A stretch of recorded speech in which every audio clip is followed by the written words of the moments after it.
En 1947, Los Angeles s'est réveillé face à l'une des affaires les plus mystérieuses et troublantes de l'histoire américaine. Elizabeth Short, plus tard surnommée la Dahlia Noire, était une jeune femme poursuivant ses rêves à Hollywood. Mais derrière l'éclat de la ville se cachait un secret sombre qui allait choquer la nation et rester irrésolu pendant des décennies. La nouvelle de la mort d'Elizabeth Short s'est rapidement répandue à travers Los Angeles. Les journalistes se sont précipités sur les lieux et en quelques heures, l'affaire faisait la une des journaux. Les enquêteurs avaient du mal à gérer le chaos, alors que de fausses pistes, des rumeurs et des récits sensationnels envahissaient la ville. Le mystère ne faisait que commencer. Les enquêteurs ont interrogé les premiers témoins ayant appelé la police ce matin-là. La plupart n'avaient rien remarqué d'inhabituel durant la nuit, mais certains ont mentionné une berline sombre garée non loin, éveillant de nouveaux soupçons. L'enquête commençait à s'élargir. Les experts médico-légaux ont commencé à analyser les éléments collectés sur les lieux. Bien que la zone fût ouverte, ils espéraient trouver des fibres, des empreintes ou le moindre indice, mais chaque piste semblait conduire à une impasse. La police a élargi ses recherches dans tout Los Angeles. Les agents ont interrogé des habitants susceptibles d'avoir vu Elizabeth dans ses derniers jours. Mais plus ils posèrent de questions, plus la chronologie devenait confuse. Les enquêteurs ont retracé les derniers déplacements connus d'Elizabeth. Elle changeait souvent d'hôtel, fréquentait des bars et rencontrait des connaissances. Sa vie instable compliquait la reconstitution de ses dernières heures.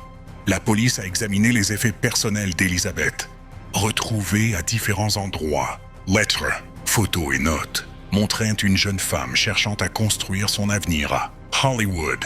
Mais rien ne révélait ce qui lui était arrivé. Plusieurs hommes ayant connu Elizabeth ont été interrogés. Certains avaient été vus avec elle quelques jours avant sa mort. Tous niaient leur implication, mais les enquêteurs sentaient que l'un d'eux cachait quelque chose. Malgré de longues heures d'interrogatoire, l'enquête n'avançait pas. Les détectives continuaient à relier les indices, espérant qu'un simple détail révélerait la vérité. Mais plus ils creusaient, plus l'affaire devenait confuse. Les experts examinaient des empreintes, des fibres, tout ce qui pouvait relier un suspect au crime.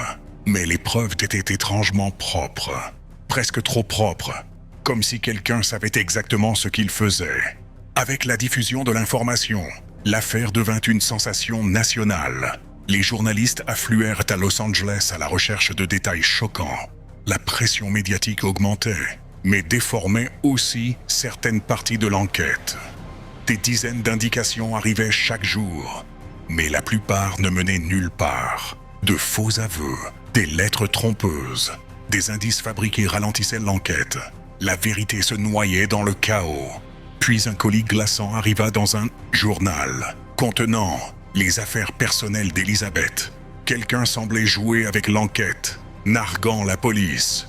Les lettres revendiquaient le crime, mais aucune ne donnait de preuves vérifiables. Pourtant, elles renforçaient le mystère et guidaient les enquêteurs vers des pistes plus sombres. Un suspect se démarquait, un médecin au passé troublant et au comportement étrange. Les enquêteurs pensaient qu'il détenait peut-être la clé, mais les preuves étaient trop faibles. Les détectives élargirent leurs recherches, interrogeant voisins et témoins. Certains se rappelaient des voitures étranges, d'autres des comportements suspects, mais rien ne correspondait clairement à un suspect précis. Les rapports médicaux suggéraient que le tueur possédait des connaissances anatomiques, des coupures étaient trop précises. Cela pointait encore vers un professionnel, mais les preuves restaient insuffisantes.